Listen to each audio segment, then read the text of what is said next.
As human beings, we tend to tilt towards extreme, and with the rise of echo chambers on social media, everything always seems black or white. You're either for this or against this.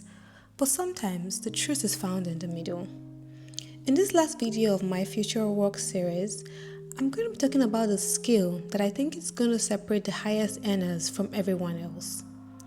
A couple of years back, there was a book making the rounds, Deep Work by Cal Newport. And basically the theory was high quality work is equal to the time spent times the intensity of focus. And in this video, I'm going to explain why this would be a crucial competitive edge, especially with the rise of AI. Now, what's the big idea?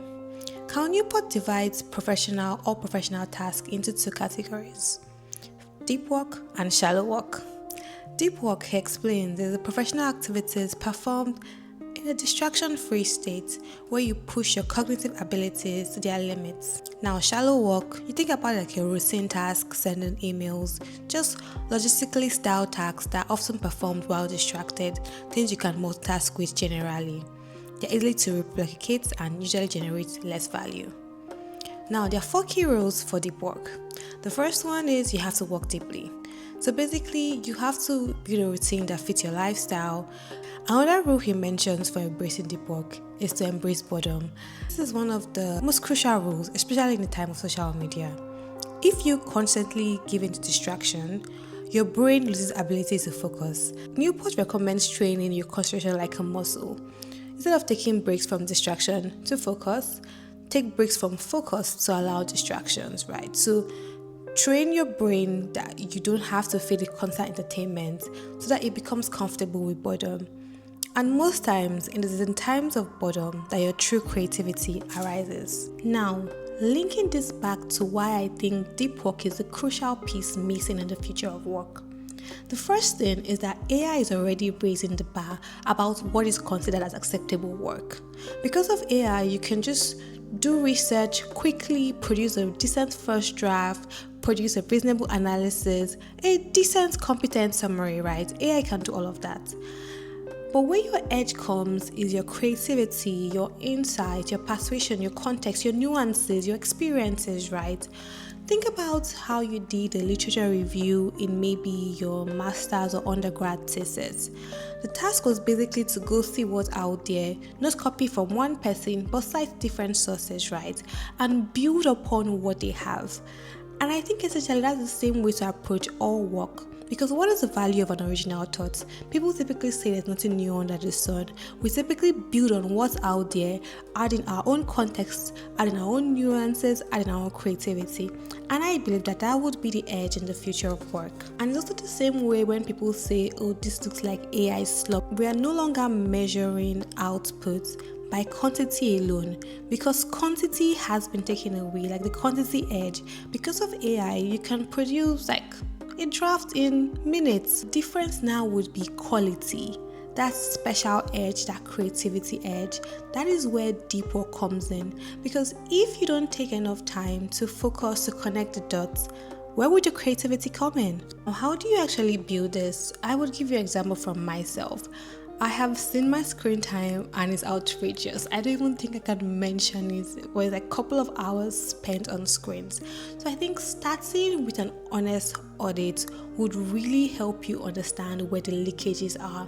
Like before you can, it's actually how you think about budgeting.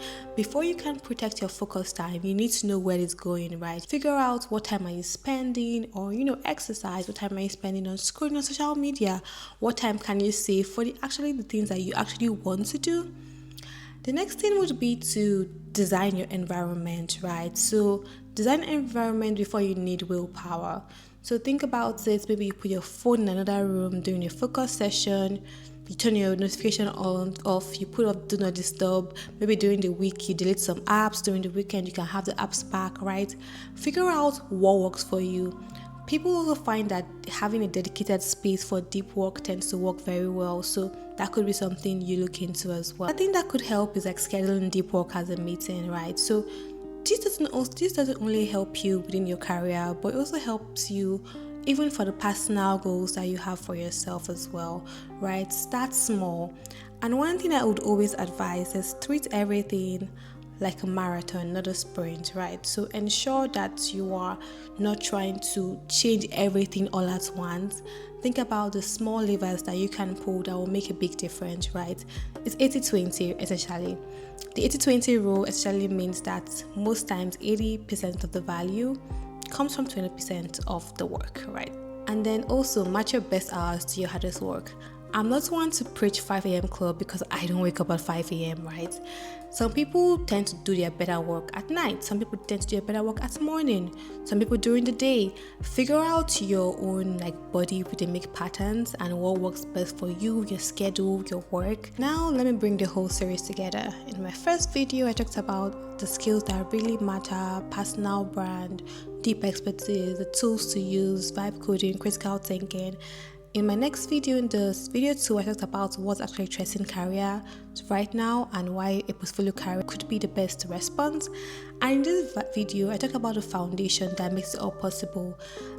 You have to be able to train yourself to concentrate, right? That is the only way you're going to get things done. Think about all the people that you admire. What's their work ethic like? Even people that you might make it look effortless. Trust me, a lot of work has gone behind the scene. And you have to ask yourself, how bad do you really want it?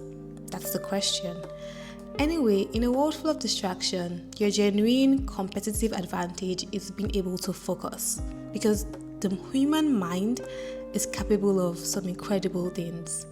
So yeah, thank you for watching this video. As always, I'm AJ. I do career, lifestyle content, the whole shebang. Thank you for watching. Make sure to like, share, subscribe, comment, tell me what you're learning, anything that stood out to you, any points you would dispute on, agree with, let's start a discuss in the comment section. And I'll see you in my next one. Thank you.